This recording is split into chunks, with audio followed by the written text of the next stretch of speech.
Minggu, 10 September 2023, pesawat Air Cina mendarat darurat di Singapura karena mesin kiri pesawat tersebut terbakar.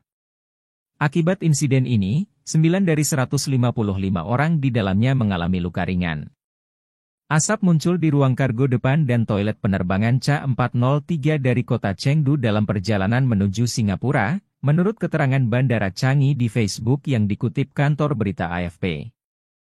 Pesawat mendarat sekitar pukul 16.15 waktu setempat, semua penumpang dan awak dievakuasi dengan selamat.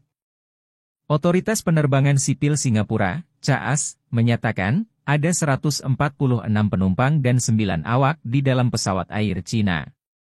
Biro Investigasi Keselamatan Transportasi Singapura sedang menyelidiki insiden tersebut dan sudah menghubungi pihak Cina untuk membantu.